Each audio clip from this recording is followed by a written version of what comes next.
Hello everyone, I'm Alex Dykes, and today we're taking a look at the 2013 Acura ILX. Now this has been derided as some by being just a tarted up Honda Civic. But is it really just a tarted up Honda Civic, and does that really matter? Let's take a look. First things first, yes, the Acura ILX and the Honda Civic are related, and they do share a decent amount of components. However, the ILX is not a Honda Civic, and it's really obvious in this side profile.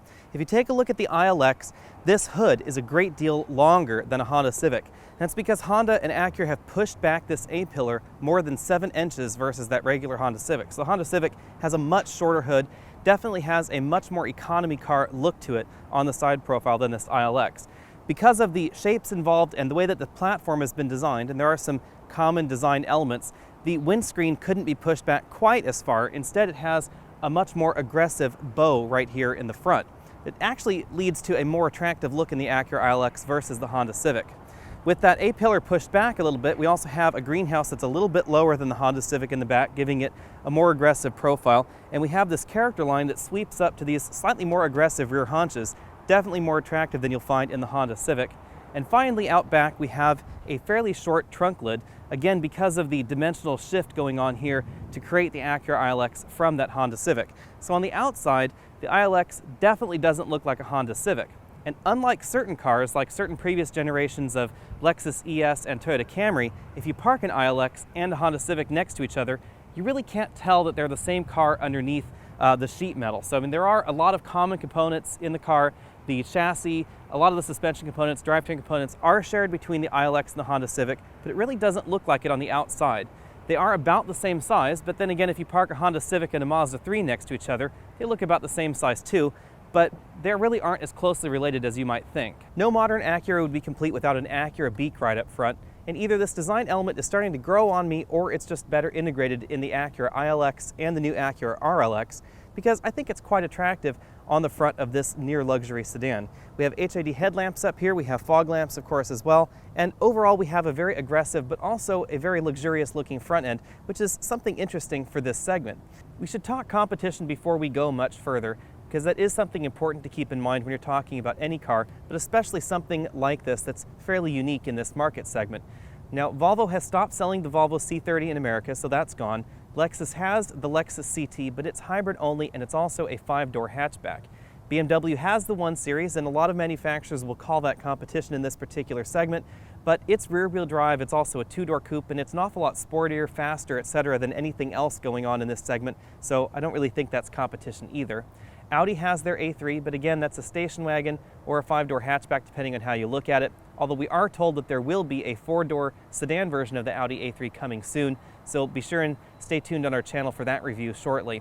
But the big item in this segment is the new Buick Verano, and that seems kind of odd to say to me personally because of my age and my memories of what Buick used to be when I was a kid, but the Buick Verano really is the other solid entry in this segment. It's just about the same size as the Acura ILX, and it fits in about the same price range. So we're going to focus on that Buick Verano as we walk around this Acura ILX. Out back, the ILX is kind of going for luxurious but a little bit bland if I'm honest. It's not as exciting as the Acura TL or the Acura RLX, but this is the cheapest Acura model in America, so it's probably something that we should expect out here. The style is also slightly different than the other mainstream Acura models, with the Acura TSX and the Acura TL having a very flat trunk lid, and this has sort of an arching theme going on right back here. That's another thing that distinguishes this from its base Honda Civic donor car, in that the rear end styling is completely different on that 2013 Honda Civic. We don't have parking sensors in the Acura ILX. That is something to keep in mind. You won't find them back here on this very clean rear bumper. You'll find the same 3 different engine options under the hood of the Acura ILX that you'll also find under the hood of the Honda Civic. Things start out with a 4-cylinder, 2-liter engine, produces 150 horsepower and 140 pound-feet of torque. That's mated to the same 5-speed automatic transaxle that you find in the Honda Civic, which is 1 speed behind the prime competition in this segment, most notably that Buick Verano. It's also, most importantly, 1 cog behind pretty much everybody else in this segment as well. Our particular model has the optional 2.4-liter 4-cylinder engine. It's the same thing that you'll find in the Honda Civic Si. It produces 201 horsepower and 170 pound-feet of torque, and in the Acura ILX it's mated only to a 6-speed manual transmission. There's also late availability, a 1.5-liter hybrid system, exactly the same hybrid yet again that's used in the Honda Civic Hybrid, produces 111 horsepower and 127 pound-feet of torque. Compared to the Buick Verano, the ILX is considerably less powerful. The Verano starts out with a 2.4-liter four-cylinder engine, good for 180 horsepower and 171 pound-feet of torque. And then depending on which level of Verano you get, if you get that top-end premium package Verano, it comes standard with a 2-liter turbo engine producing 250 horsepower and 260 pound-feet of torque. Both those engines are mated to a 6-speed automatic by default, and that 2-liter turbo engine can be had with a 6-speed manual, just like this ILX that we're in now. Fuel economy numbers for the ILX are not too different from the regular Honda Civic. If you get that 2-liter model, which is the base model, you get 24 miles per gallon with city, 35 highway, 28 combined. Our particular model here with that 2.4-liter four-cylinder engine and the 6-speed manual gets 22 in the city, 31 on the highway, and 25 miles per gallon combined. We've been averaging about 26 miles per gallon in this car over about 300 miles or so. If you opt for the hybrid model, which is late availability, we're told that it will be in showrooms by around October of 2013. You'll get 39 in the city, 38 on the highway, with a combined rating of 38 overall. I found front seat comfort in the ILX to be very good, but there are a few things that you should keep in mind before you buy. The first thing is, because the ILX shares so much of its DNA with the Honda Civic, among those things are primarily things you can't see, like these seat frames. So the upholstery is not shared with the Civic, but the inner workings of the seat mechanism are. That means that we don't have adjustable lumbar support in this multi-way power driver's seat. It's not adjustable in any respect, in and out or up and down. It happens to hit me at exactly the right spot for my back, but a number of passengers in this car complained that they found the seat quite uncomfortable, so really spend a decent amount of time in the car before you buy. We do have a tilt telescoping steering wheel with a decent range of motion in the ILX. Another thing to keep in mind, however, is that this passenger seat is manual only in the ILX, regardless of which model you buy. And that's something that's different between this and something like a Volvo C30 or a Buick Verano, or some of the other entries in this particular segment which do have power passenger seats that are approximately as adjustable as the driver's seat. Rear seat comfort in the ILX is very good, but it's just a little bit lower than that Buick Verano. These rear seats are large and they're well padded, but they are a little bit close to the floor for adults. As you can see, if my legs are in a comfortable seating position, my thighs are a decent amount off these rear seat bottom cushions.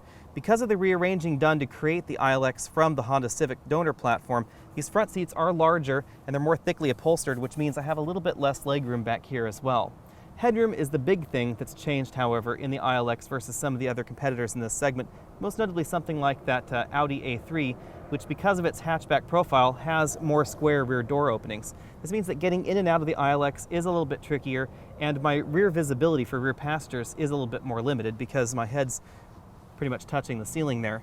Overall headroom is fairly good in our model, even though we have the sunroof in this particular ILX. I do have about an inch left or so in the back seat, and I'm about 6 feet tall. If I move over to this far right seat, this front seat was adjusted for a 6'5" passenger I had in the car earlier. So you can see my legs are touching that seat back. The back seat here we have a center armrest with 2 large cup holders, so we're easily able to accommodate the largest drinks we could fit in the car. If I scoot back over to the middle seat for a bit here, because of the hump shape in this seat bottom cushion, as well as the low ceiling, you can't really fit a 6-foot-tall person in the middle seat in the Acura ILX. The seat backs in the ILX do fold, but they fold as one single unit. So rather than a 60-40 folding seat that you might find in some of the other competitors in this segment, you can't have any rear passengers if you want some large cargo item to be jammed inside the car. The ILX scores 6 out of 10 points in our exclusive Trunk Comfort Index. I have the largest roller bag you can carry on a domestic flight right back in here with me. You can fit about 4 or 5 of them in the trunk without a problem, as well as some additional hand luggage. The trunk does lose some points in our comfort index because we have these trunk hinges that do impede on the cargo carrying capacity of the ILX. We do have rear folding seats which do help compensate just a little bit, but we lose a number of points for not having a handle on the inside or the outside of the trunk to help you close this trunk lid. That means that if you're closing it on the outside, you have to paw on the sheet metal of the trunk lid, scratching up the back end of your car. It's not something that I like to do, so I do like to have a nice handy trunk lid handle either on the inside or on the outside to help you close that trunk lid, but overall, it's not too bad of a trunk. Let's take a closer look at the ILX's interior. We have the leather seats in our 2.4-liter manual transmission model. If you opt for the hybrid model, you do get cloth seats for some reason. Over here on the dashboard, you'll find a lot of soft touch plastics. This is quite different from the Honda Civic that it's associated with. Up here on the dashboard, these are all squishy. Down here we have hard plastics in the lower dashboard. Have a fairly decently sized glove box that was easily able to accommodate tablet PCs. Over here on the doors, you'll find a lot of soft touch plastics, a little bit of contrasting stitching there in the pleather. If we scoot over here to the center of the dashboard, you'll find one of the main reasons to upgrade from something like a Honda Civic to the Acura ILX, if that's what you're considering doing, and that's this very traditional dashboard layout. Over there, the driver has a very traditional 4-dial instrument cluster, which we'll take a closer look at in a bit. And up here, we have a very traditional radio layout instead of that funky 2-level dashboard that the Honda Civic has. Our particular model doesn't have navigation. That is kind of an oddity with the Acura ILX. If you want the upgraded engine, which we have right here, you cannot get navigation for some reason. Down here we find the standard 2-zone climate control with cabin air filtration. Again, we do have the 6-speed manual in our particular ILX. This little cubby right here is where you'll find the USB input, and that is closable. There's a little door there. We have the heated seats, low and high for both the driver and the passenger. We have 2 large cup holders, easily capable of accommodating large takeout drinks. And then in this center console, you will find a power outlet as well as the stereo mini auxiliary input for the ILX. The button for that center console is in kind of an interesting place. It's right there. On the driver's side, again, we have this very traditional 4-dial instrument cluster layout, fuel gauge, tachometer, speedometer, and the temperature gauge right there for the engine. We have this trip computer display right in the middle of that gauge layout. If we pan back, we have a very nice soft touch leather steering wheel. Acura uses very soft leather steering wheels. It is a great steering wheel with nice sport grips there. A lot of buttons over here. Acura does seem to love their buttons. These are all radio buttons on this side, telephone buttons, voice command buttons. This back button controls that display in the center console, which we'll go over shortly. And over here we'll find our cruise control buttons, trip computer buttons, and the selector buttons for that display in between those gauges over there. Moving over to the left of the steering wheel, we'll find really the only thing that's shared with the Honda Civic, which is this traction control off button over here. There are 3 different audio systems in the Acura ILX. Things start out with a standard 7-speaker sound system with a subwoofer, and that's the system you'll find in most ILX models out on the dealer lot. Our particular model is the premium audio system version, which includes 10 speakers as well as a center channel speaker right up here in the dashboard for surround sound. If you opt for that more expensive ILX hybrid model, things actually go downhill just a little bit, and you only get a 6-speaker sound system in that particular vehicle. Right here in the center of the dash, you'll find controls that should be very familiar to you if you've ever driven an Acura TSX or a TL. If you have the nav system, you'll find a multi-way joystick knob. In our particular model, since this is just the non-nav version, it's just a dial that rotates and pushes to select. You'd also find a few more buttons in that navigation-equipped model. Up here we have preset buttons for our AM, FM, and XM. Our auxiliary input that includes your Ipod interface that's down there on the dashboard. The system did provide enough juice to charge our iPod as well as our iPad in this particular vehicle. We also have a single slot CD changer right here. Up higher in the dashboard, you'll find a screen that's very similar to what you'll find in the Honda Civic, and that screen is used for your iPod navigation. You can see you have playlists, artists, albums, genres, etc. You have a back button to move backwards. Over on the XM screen, you'll find a fairly typical XM interface. Over here we have our channel presets. I have a brief display there showing you how to use those. AM and FM radio, of course. Auxiliary brings you right back to that iPod interface. It is a fairly fully featured iPod interface. However, I do find it just a little bit odd that Acura doesn't allow you to step up to the navigation system with this up-level engine package. The Buick Verano scored about 10 decibels quieter inside at 50 miles an hour than this Acura ILX, which scored around 74 decibels at 50 miles an hour on our same road that we test all of our other vehicles on. That's considerably louder than a wide variety of luxury vehicles, the Acura RLX, the Acura TL, the Acura TSX even. I'm not sure why that is. In fact, I think the ILX even scores a little bit louder than the Honda Civic in our tests. I don't have those numbers with me at this exact moment, so we'll pop a little note down here at the bottom of the video and let you know what that Honda Civic's number was, but the 2013 refresh of the Honda Civic made it considerably quieter. The second thing you'll notice out on the road is how much fun the Acura ILX is to drive. The ILX benefits from different dampers than the Honda Civic, so those that deride the ILX as being just a tarted-up Honda Civic have it all wrong. Acura did do some extensive tuning, including the bodywork, the entirely different sheet metal, etc. going on in the ILX. The suspension is also quite different. Handles these winding mountain roads much better than any version of the Civic, except possibly that Civic Si. Although in many ways, the Acura ILX with a 2.4-liter engine is just a luxury version of the Civic Si with more comfortable dampers. These more comfortable dampers are the same ones that Acura first released in the Acura RLX. They are dual mode units that attempt to be somewhere between a regular shock and an active suspension system. So there are two different valving things going on inside the dampers. One is for large shock movements and the other one is basically for small shock movements. So it helps the damper operate more like a setup rather with two different distinct modes, a soft mode and a slightly harder mode. Works fairly well in this ILX, which actually surprised me because the same system in the Acura RLX I didn't exactly care for. We scooted from 0 to 60 in just under 7.3 seconds in the Acura ILX, which is notably slower than that Buick Verano with its 2-liter turbo engine. And that's even though the Acura ILX is about 300 pounds lighter than the Buick Verano. Now that lightweight does have some benefits out here on the road because the ILX feels very nimble. It has incredibly good steering response. Steering is just about as numb as any other entry with electric power steering, but the steering is very direct. It's very responsive as well, has very good feel to it. The dynamics of this car are just excellent. You turn the steering wheel and the car goes exactly where you point it. Even though we have only 215 width tires, the ILX feels much better than that Buick Verano with its wider rubber. When it comes to absolute handling numbers, the Verano Turbo definitely handles better than this ILX. Let me be really clear on that. But the ILX feels better while you're doing it. So I have fairly good confidence in the ILX handling abilities if you were to put wider rubber on it. I suspect that if you put the same width rubber on this ILX as the Verano, that this would be both the better handling and the better feeling vehicle. The ILX drivetrain lets us down just a little bit with every version. We're going to go over that 2-liter engine first.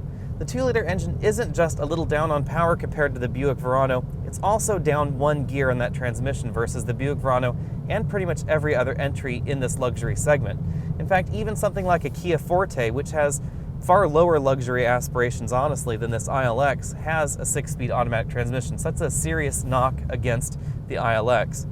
In actually some ways, the top-level version of the Kia Forte, which would be the Kia Forte EX, compares very well with this Acura ILX and is slightly cheaper, so that's something else you should keep in mind. In this 2.4-liter model, we only have this 6-speed manual transmission, which is good for me because I like a manual transmission, and Honda makes some really great manual transmissions. This is very similar to the one that is used in the Honda Civic Si, and that's a very, very good thing. Clutch feel is excellent in this vehicle, so is shifter feel. The engagement is perfect. It's just about as good as you can possibly get with a front-wheel drive vehicle, but there's no automatic transmission for those that would prefer to row their own. The Buick Verano has a 6-speed manual option, but the manual transmission is a little bit rubbery. The clutch pedal feel is a little peculiar. The engagement is a little bit strange. So I'm glad that Acura has the 6-speed manual in this one, and I'm glad that Buick has the 6-speed auto in the turbo version of the Verano. This 6-speed manual really helps you get everything that you possibly can out of this engine. And the engine is an awful lot of fun to rev up. It revs very quickly all the way up to its 7,200 RPM red line. It's an awful lot of fun to take up to that red line. However, it really highlights the fact that sound deadening really is not Acura's forte. The ILX is pretty loud under full throttle, considerably louder than even something like a Kia Forte EX, again, which is one step down on the socioeconomic rung versus Acura as a brand, and that is something to keep in mind. It is an awful lot of fun to rev this engine, but that engine noise has a second problem in that 6th gear in the ILX is not very high. So if you're going 70 miles an hour on the freeway, the engine is spinning about 3,000 RPM, and it's making just as much noise as it is when you're revving it up on your favorite mountain road. Not exactly the best thing for passengers to be hearing. My bottom line with the ILX 2.4 is that if you're considering something like a Civic Si, but you think that it's a little bit too boy racer for you, but you like the idea of a hot front-wheel drive Honda, then the ILX is an incredible value. It's not very much more expensive than that Civic Si in real terms. It's a few $1,000s more, but you get a great deal more for your money. You get a more civilized interior, you get an interior that looks normal rather than that bi-level dash thing going on, and you don't lose much of anything versus that Civic Si in terms of performance or handling. Like most Acura models, pricing on the ILX is fairly simple because everything comes bundled in a number of different packages. That means that the 2-liter engine ranges from $26,900 to $31,600. Our particular model here, which is the 6-speed manual transmission and that 2.4-liter engine, is $29,900. And if you go for the hybrid model, that's the most expensive one available, and that's $34,400 tops, starts at $28,900, which means that the Acura ILX is just about the same price as that Buick Verano. Most importantly, it doesn't start quite as cheap as the Buick Verano, but it also tops out a little bit more expensive than that Verano. After a week with the Acura ILX, all worries of this feeling like a tarted-up Honda Civic have honestly vanished.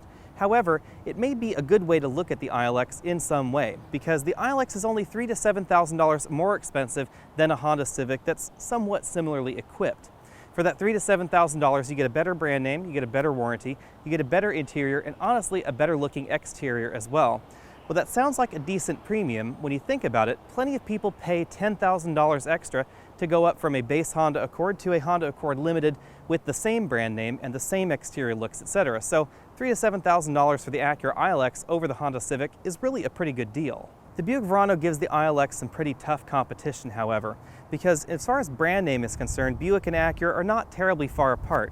The Buick is just a little bit more expensive or a little bit cheaper depending on exactly which model of Verano you get. However, the Verano, regardless of which model you get, has much more modern trappings on the inside, much more modern drivetrains under the hood as well.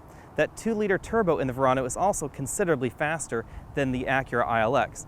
The Acura ILX feels better out on the road, but doesn't handle quite as well as that Buick Verano either. Again, I'm Alex Dykes. That's been our quick look at the 2013 Acura ILX. Be sure and click that subscribe banner at the bottom of your screen so you can be updated on all of our latest videos. Go ahead and click over to our Buick Verano review so you can check that car out. Also, comment on this video, tell us what you liked and what you didn't like. Send me messages right here on YouTube and tell us what you want us to review in the future, and we'll see you next week.